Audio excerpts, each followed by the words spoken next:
werk dit nie so nie. So as ons in die nywerheid werk, dan is daar dalk 'n plek ergens in die container waarvan die gas kan uitlek, or maybe some of the substance is stuck to the side, or maybe the temperature isn't correct, so the reaction can't complete fully.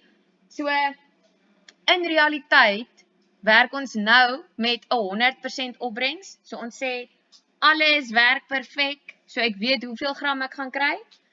And after this, we are going to start looking at percentage yield, in which case I will tell you, let's say 11 grams are formed, what is the percentage yield? And then you still have to do all of your calculations and get to an answer in percentage. Okay, goed, maar hierdie een sê hulle eers vir jou bereken die massa suurstof obtained when 14,7 grams of potassium chloride decomposes completely to form potassium chloride.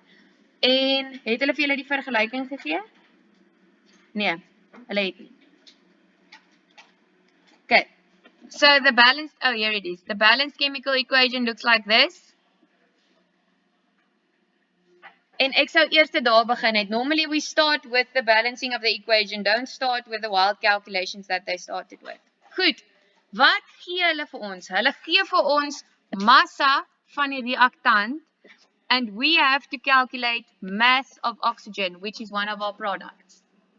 So we are not going to be concerned with this at all. We are only going to look at the potassium chlorate and at the oxygen. So die enigste verhouding waaroor ons enigstens onsself nou gaan concern is hierdie ene tot hierdie ene. En uit jou gebalanseerde vergelyking kan jy sien dis 2 tot 3. Then grade 11s, it's worth taking your highlighter and always making sure what are they asking you as your final answer. In this case, what must your final answer look like? Grams, né? Want partykeer is dit 'n lang som. So make sure if they're asking for the mass of oxygen, when you go back to your question, make sure that you answered exactly what they're asking. Hulle vra vir die massa, want ons kan mos nou al dit goed omsit in verskillende eenhede. Okay, so we start off by calculating, I have the mass of the potassium chlorate, and the other day, I touched on this, but I didn't really speak of it further. Onthou hierdie daai twee, gebruik jy nêrens in jou berekeninge nie. The only place where you use that too is when you are calculating mole relationships. You do not substitute it into your N is equal to M over M or N is equal to volume over molar volume. You only use your balanced equations numbers when you are using this relationship. Okay, goed. So as ons gaan kyk, hierso het hulle dan gesê, van dit in 'n ander kleur. Hierso het hulle gesê, mol is gelyk aan massa gedeel deur molêre massa, daar is die 14,7 gedeel deur daai, this they got here. But be aware they didn't say 2 times that, because some of you did that the other day, né? Jy sê nie 2 maal daai nie, al is hierso 'n 2. Daai 2 gebruik ons net in die verhoudings wat ons bepaal. Okay, so dan werk ons uit is 122,5 en met ander woorde, daar reageer 0,12 mol calciumchloraat.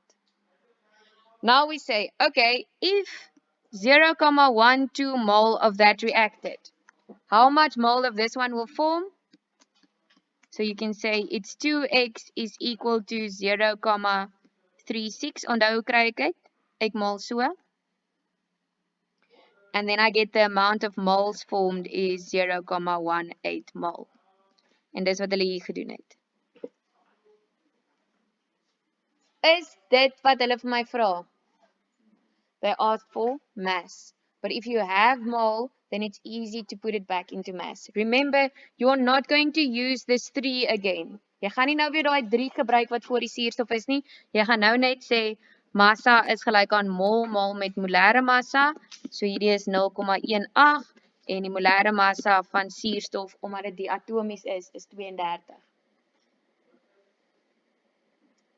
When you are doing these, make it as easy as possible for yourself. Dis net die verhouding. So die enigste plek waar jy die 2 en 3 gaan gebruik is daar. Wat jy sê, hoeveel mol kan vorm as daar soveel mol van hierdie ene reageer? Nêrens anders nie. Okay, and then they get to that. Do not, oopsie, trek ek my helfte van die video. Do not concern yourself with the alternative method because it doesn't always work unless you are in the habit of, instead of saying divide by 2, you times by half. So die enigste plek waar die alternatiewe metode altyd gaan werk is as jy nooit maal en deel meng nie, as jy altyd maal met 'n breek. So, rather use that first method because that one always works. Okay. Goed, die voorbeeld daarna sê hulle vir jou watter massa, everyone happy with that one? Klink so. Okay. Goed, so dis 'n massa en volume ene. Remember with this one.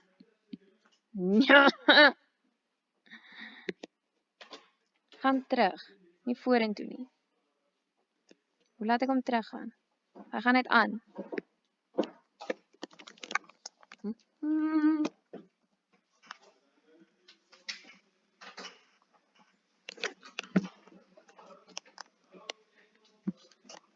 Okay, wat ek wou sê by die ene is, as ek, hy gaan nou aangaan, hè? Ja, okay. Wat ek wou sê is, kyk net mooi, of hulle vir jou sê dit is by standaard temperatuur of druk, en onthou julle, ons het gesê, if they do not say it is at standard temperature and pressure, they'll give you a new constant for molar volume. Okay, so hulle sê vir jou watter massa kaliumkloraat moet verhit word, om to deliver 19 cubic decimeter of oxygen at standard temperature and pressure. So this time you're working from the product back to the reactant. But your steps are exactly the same.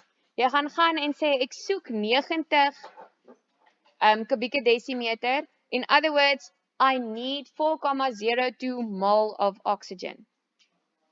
Dan uit jou gebalanseerde vergelyking, en dit is die enigste keer wat jy die 2 tot 3 verhoudinge gaan gebruik. It's the only time you're going to use this 2 to 3. And you use it to calculate, to form 4,02 mol of oxygen, you need 2,68 mol of potassium chlorate, and then you just put that back into grams. Goed.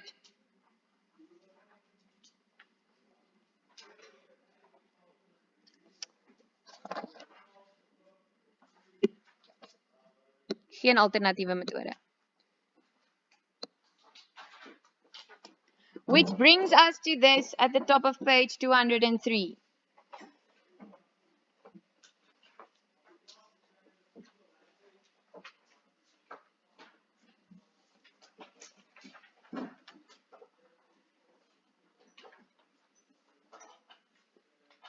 Okay, en hierdie is 'n nuwe ene.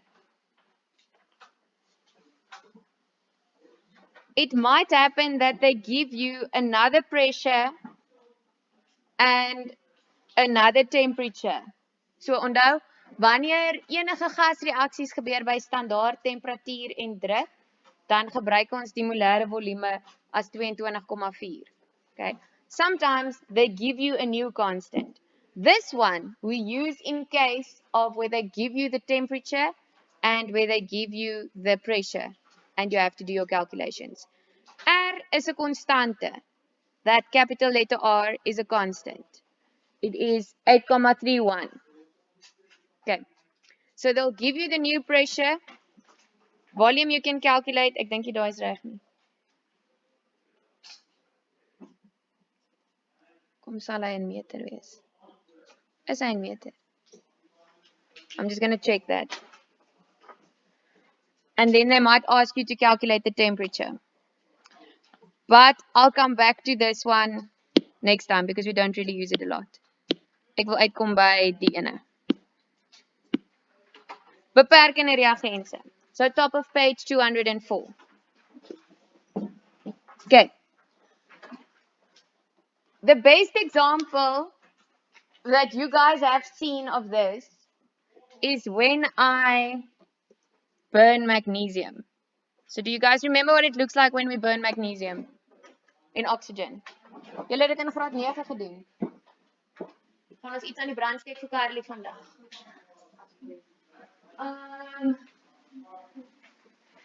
Ek dink ek het magnesium lintie.